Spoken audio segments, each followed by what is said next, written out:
This video is sponsored by War Thunder.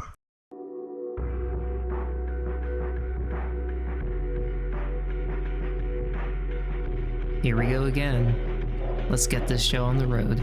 Don't Join Team Red by Daft Spunky is back, and scarier than ever.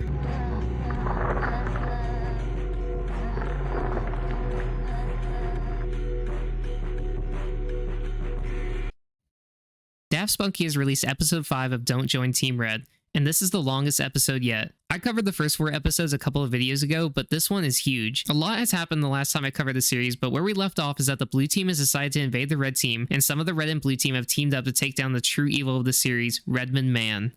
Before I jump into episode 5, there's one detail that I missed on my last video on this series, and that's something about Demo.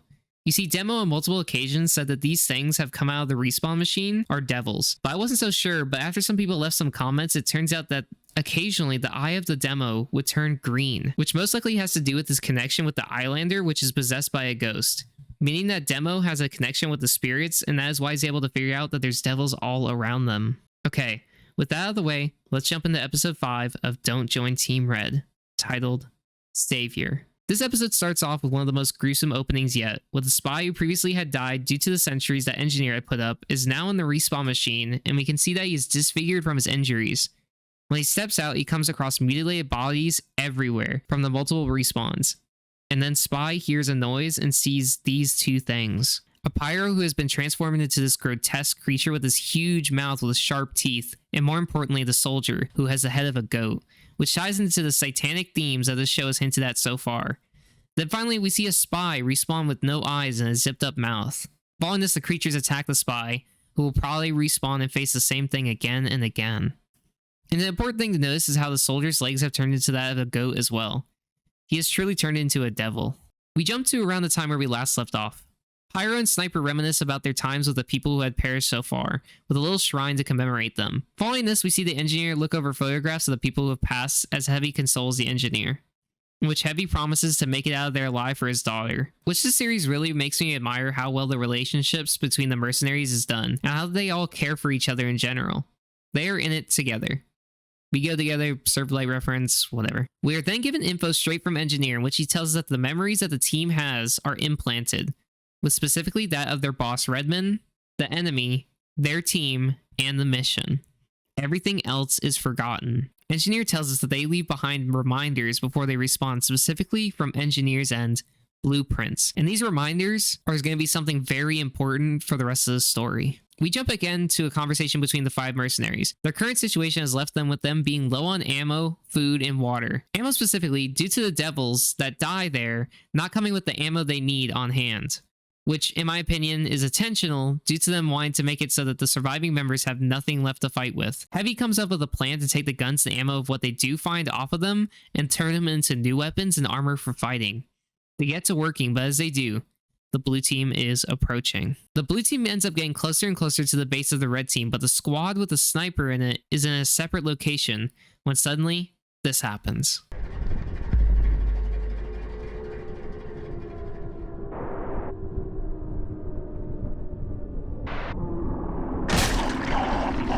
But before we continue with Don't Join Team Red, I'd like to let you all know that this video is sponsored by War Thunder. War Thunder is the most comprehensive vehicle combat game in the world, and it's free, and is available now on PC, console, and mobile devices. War Thunder lets you command over 2,500 tanks, planes, helicopters, and ships from 10 major nations. These range all the way from biplanes and armored cars from the 1920s, all the way to the fighter jets and main battle tanks of today. You can feel how immersive the combat of War Thunder is with the detailed vehicles, realistic graphics, and the authentic sound effects that put you in control of the most powerful war machines of our time. One of my favorite features in the game is this impressive damage x-ray view. If your vehicle or an enemy's vehicle is destroyed, you can see all the details of what happened to that vehicle. Did I mention this game is also on mobile? Yeah, War Thunder has an all-new mobile version that's available on iOS and Android, and you can take the battlefield wherever you go. It has some of the most impressive graphics and the familiar feeling of being able to destroy your enemies, but now in the palm of your hands. Join the worldwide community of over 70 million players and hop into some PvP battles and the breathtaking experience of War Thunder today, with enough high quality content for you to discover. There's no game better suited for those who are fans of military history. Play War Thunder for free right now on PC, PlayStation, Xbox, or mobile devices by using my links in the video description or my pinned comment. New players as well as those returning after more than 6 months on PC and consoles will also receive a gigantic bonus pack across all platforms. It includes multiple premium vehicles, 100,000 silver lions, the Eagle of Valor decoration, and 7 days of premium account, and plenty more.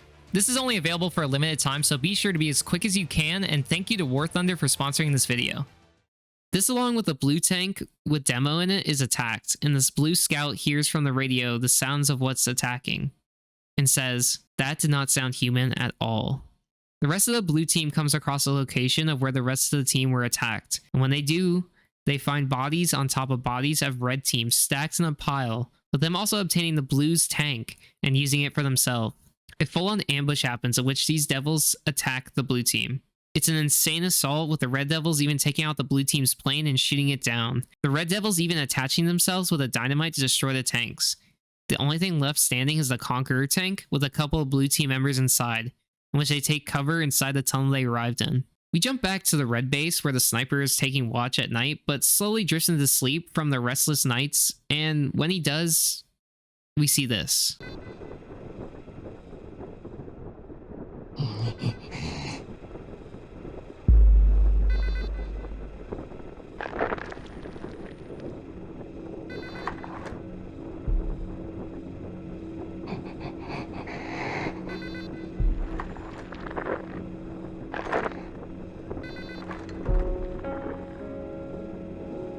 This part of the video had me thinking, this red scout seems to look at the sniper and the bonk can, and it almost gives me the impression that the scout just maybe had some part of him left. The memories that the engineer had mentioned before, and possibly the sniper and the bonk can brought that back. But I'll come back to that later. After this, we get the perspective of the sentries, in which something is using the dispenser as cover in order to not get spotted by the sentries. Just showing how smart these things have gotten. Engineer comes on screen when we are flashed with an image of the spy after he was killed by the sentries, with text saying, "Remember when your machine shot me? Now I suffer because of you. You're the reason I'm stuck getting torn apart, living again, getting torn apart again. I lost my finger, my teeth are now made from flesh. I am in constant pain. All this because of you." Which, I don't know about you guys, but I had the feeling that these flashes of the spy talking on screen might be just the engineer thinking that, rather than the actual spy saying these things to him. I honestly doubt that the spy would say this to his friend being the engineer, and what happened to him being an accident. Engineer continues to think about all the people he's lost when suddenly we get this.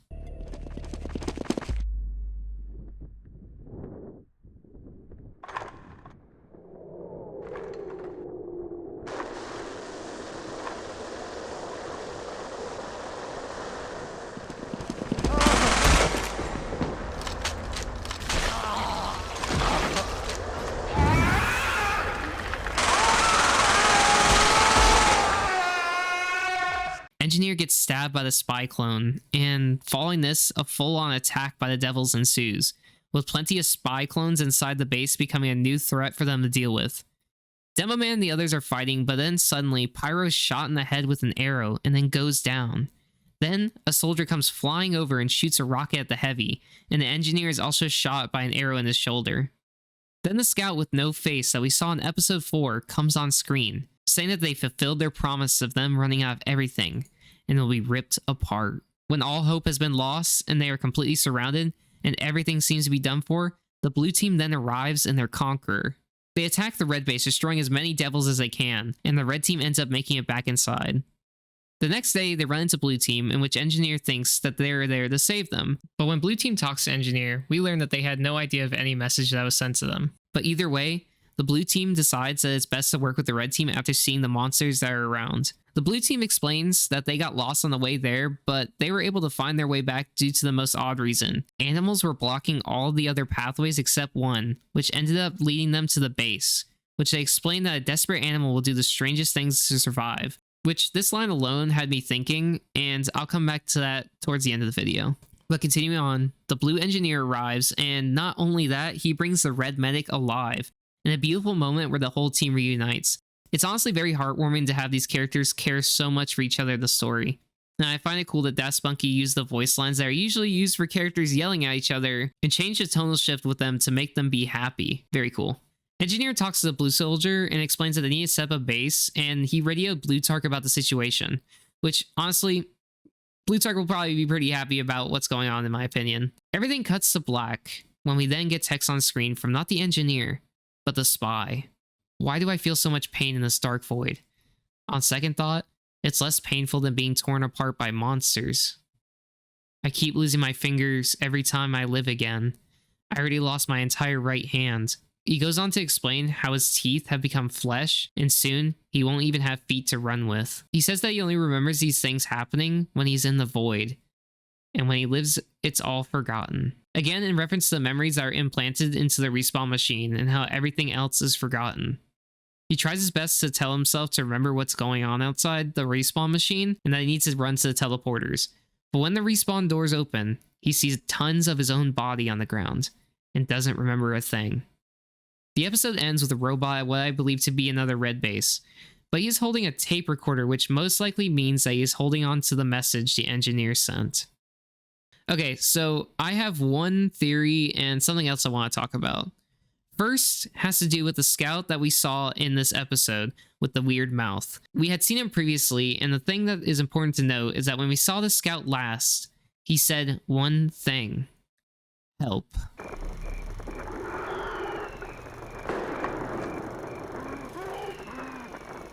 And he did not attack either times he came across the team. He's just there. This, along with a spy that has respawned multiple times from the respawn machine that has had pieces of him come off each time he respawns, becoming more and more mutilated. It is my firm belief that the scout we have been seeing is the original scout, completely mutilated but has some consciousness still. I believe that the same thing will happen to the spy if he doesn't escape the respawn machine and get to his friends. The devils are practically spawn camping them over and over again to make sure that they are no longer a threat. Now, I don't know what has happened to the likes of Soldier's original, but I imagine it'll come back eventually in some important role.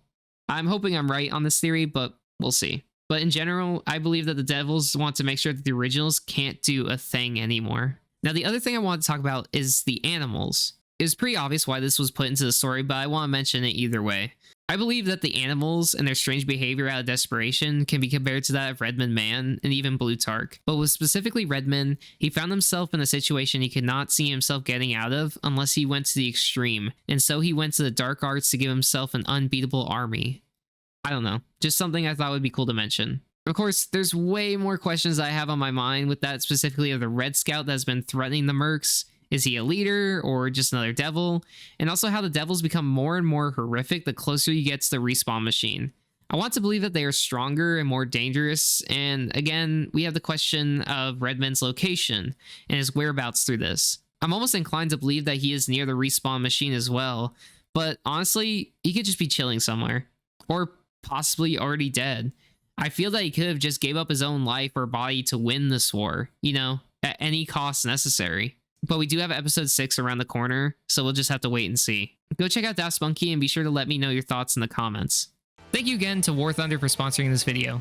Be sure to check out War Thunder now, available on PC, Xbox, PlayStation, and mobile devices, and use my links in the description or the pinned comment to register. And for the people who are new or those returning after more than 6 months on PC and consoles, will also get a gigantic bonus pack with multiple premium vehicles, 100,000 silver lions, 7 days of premium account, the Eagle Valor decoration, and plenty more.